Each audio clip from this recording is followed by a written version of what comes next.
Great good morning, officers.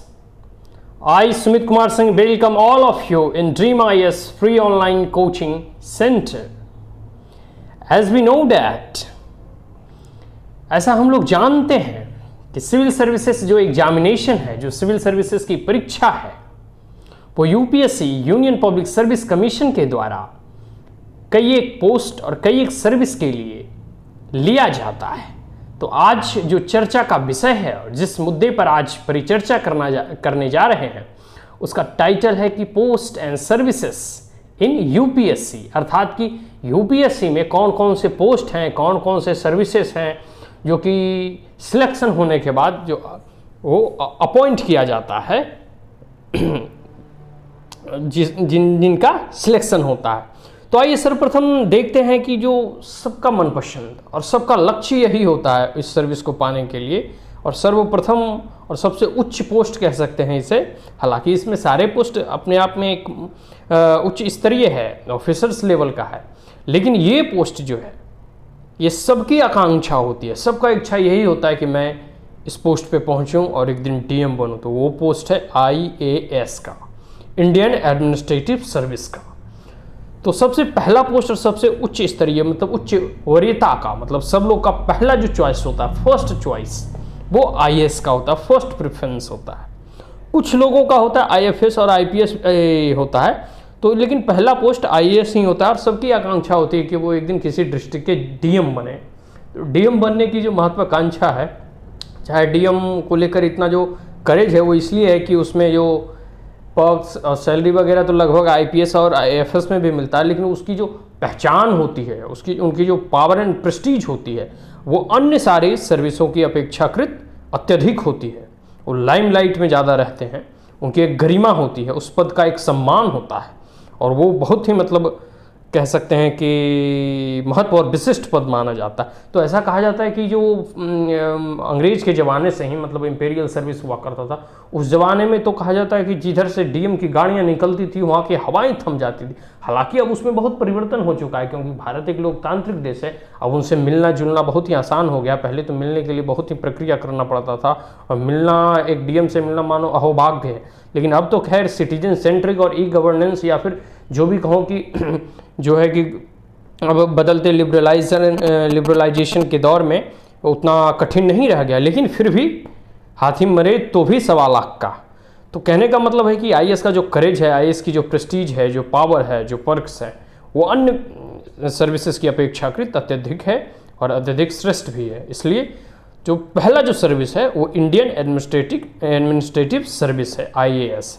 अब दूसरा जो सर्विस है ये भी कम महत्वपूर्ण नहीं है, आईएफएस। ऐसा कहा जाता है कि इसमें पहले चुनने जाने के लिए टॉप 10 में आना जरूरी था, लेकिन अब जैसे ही लिबरलाइजेशन हुआ है, देश विदेश घूमना आसान हो गया है, जाना आसान हो गया है, तो अब धीरे धीरे इसका करेज घटा है, लेकिन फिर भी इसका भी अभी भी बहुत महत्व है। इसके जो सर्विस में जो होते हैं आईएफएस में, वो हमेशा विदेश में ही रहते हैं, मतलब इंडिया के रिप्रेजेंटेटिव के तौर पे, एम्बेसडर के तौर पे, और इनमें पर्क वगैरह और ज़्यादा मिलते हैं, अलाउंस वगैरह इनमें ज़्यादा मिलते हैं इस सर्विस में। लेकिन एक ही इसमें है कि आपको विदेश में रहना होगा, लेकिन जिसे ये सर्विस पसंद है उसका करेज आज भी मतलब बहुत है, अत्यधिक है।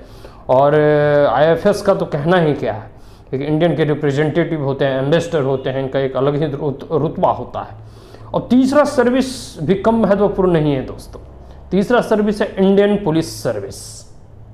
इसका जो रुतबा है, इसकी जो वर्दी की ग्लैमर है, जिन्हें वर्दी पसंद है और जो समाज के मुख्य धारा में हमेशा बने रहना चाहते हैं, अर्थात जो जनता के बीच में हमेशा उपस्थित रहना चाहते हैं वर्दी के साथ, और वर्दी की तो एक अपनी ही अलग स्टैंडर्ड है, एक अपनी ही अलग गरिमा है। तो इंडियन पुलिस सर्विस जो है, आईपीएस जिसे कहते हैं, जो एसपी वगैरह बनते हैं, तो ये तीसरी सर्विस हुई। अब इसके आगे बहुत सारे सर्विसेज हैं, इसमें लगभग इसमें अप्रॉक्स 24 सर्विस है। तो जैसे देखिए, Indian PNT accounts and finance service है, ये ग्रुप ए का सर्विस हो गया। अगला आप कह सकते हैं Indian audit and account service है, ये भी ग्रुप ए का हो गया। इंडियन रेवेन्यू सर्विस है, इसका भी बहुत करेज है, जो कस्टम और सेंट्रल एक्सरसाइज ग्रुप ए का सर्विस हो गया, जो रेवेन्यू डिपार्टमेंट में होते हैं, इनकम टैक्स वगैरह में। अब इंडियन डिफेंस अकाउंट सर्विस भी हो गया ग्रुप ए का। अगला है कि इंडियन रेवेन्यू सर्विस है, इनकम टैक्स से ये भी रिलेटेड है, ग्रुप ए का। फिर इंडियन ऑर्डिनेंस फैक्ट्री सर्विस है, ग्रुप ए का assistant work manager and administration. अब 10वां जो सर्विस है वो इंडियन पोस्टल सर्विस है, जो डाकिया वगैरह का होता है उस विभाग में है। तो आज हमने जाना ये 10 सर्विस। अब आइए 11वां सर्विस जानते हैं। 11वां सर्विस कौन कौन सा है? मित्रों 11वां सर्विस देखिए, 11वां सर्विस जो है वो Indian civil service, Indian civil account service है। ये भी ग्रुप ए का सर्विस है, मतलब अकाउंट्स वगैरह से रिलेटेड इनका होता है। और फिर अगला है इंडियन रेलवे ट्रैफिक सर्विस, मतलब रेलवे का जो ट्रैफिक होता है, मतलब भारतीय रेल का जो संचालन होता है उसमें जो ट्रैफिक का विभाग है उसमें ये सर्विस है। मतलब ये सब सर्विस थोड़ा आरामदायक भी होता है और इंडियन रेलवे मतलब ट्रैफिक से रिलेटेड है। आप मतलब रेलवे में जो ट्रैफिक वगैरह का जो सिस्टम्स वगैरह होता है उसके संचालन में इनको दिया जाता है। अब आ जाते हैं Indian railway account service. Railway account service मतलब फाइनेंस से रिलेटेड है और इसके जो 14th सर्विस है और पोस्ट है वो Indian railway personal service group A का, मतलब ये चारों सर्विस ग्रुप ए का था। तो आइए 15वां सर्विस जानने का प्रयास करते हैं कि आखिर 15वां सर्विस और 16वां, और इसमें ऐसे करते करते 24 सर्विस हैं टोटल। तो दोस्तों 15वां जो सर्विस है वो है post of assistant security commissioner group A का। ये भी सर्विस है, देखिए post of assistant security commissioner in railway protection force, जो आरपीएफ होती है।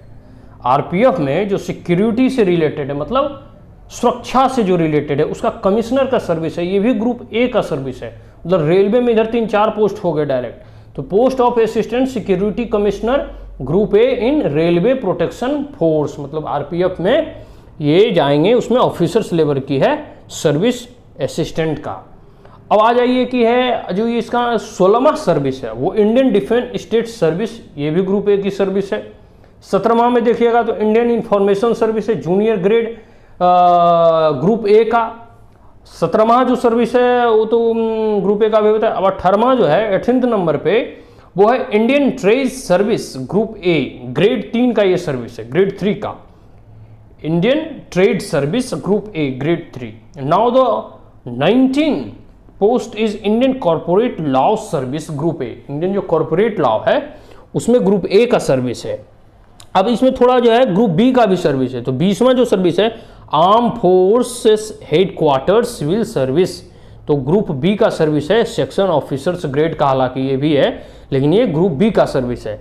अब 21वां देख लेते हैं। 21st सर्विस और पोस्ट में है कि Delhi Andaman and Nicobar island, Lakshadweep, Daman and Diu, Dadar and Nagar Haveli civil services group B, मतलब ये सिविल सर्विसेज ग्रुप बी का है, जो कि दिल्ली है, जो हमारा यूनियन टेरिटरीज है, अंडमान निकोबार आइलैंड्स है, लक्षद्वीप हो गया, दामन दीव हो गया, दादर एंड नगर हवेली हो गया, इस सब का सिविल सर्विसेज ग्रुप बी का जो है इसमें ही सिलेक्शन होता है। अब अगला सर्विस है Delhi Andaman and Nicobar islands, Lakshadweep, Daman and Diu and Dadra and Nagar Haveli police service. तो पहला तो जो सर्विस था वो सिविल सर्विस था, और जो दूसरा सर्विस है हालांकि यूनियन टेरिटरीज के लिए है लेकिन ये है पुलिस सर्विस।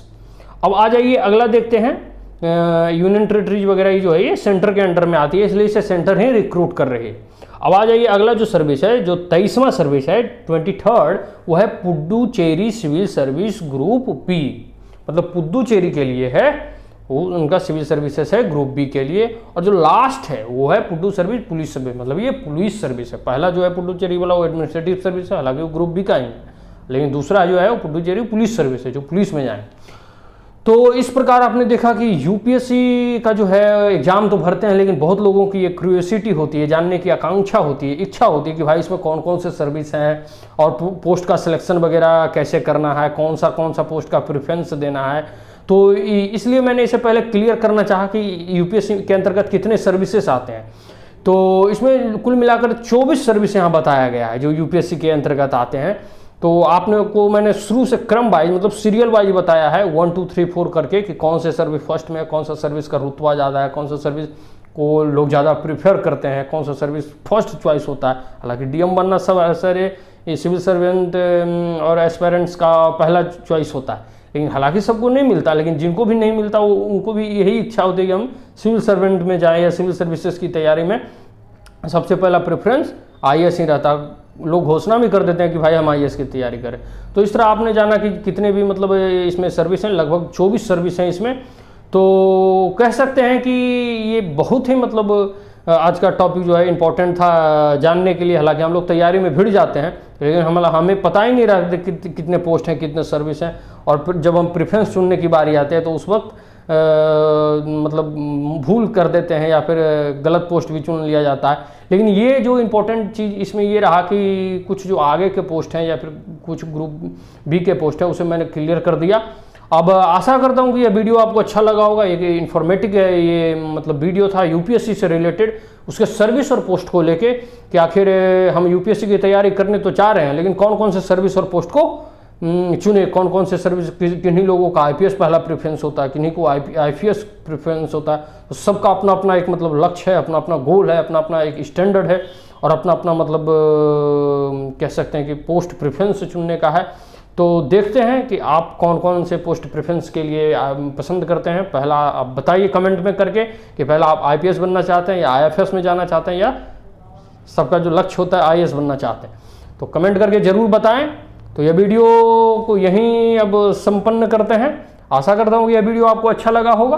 तो like, share and subscribe my channel dream IAS and also stay connected for daily current affairs, point-wise summary and analysis related to UPSC exam or examination preparation of civil services.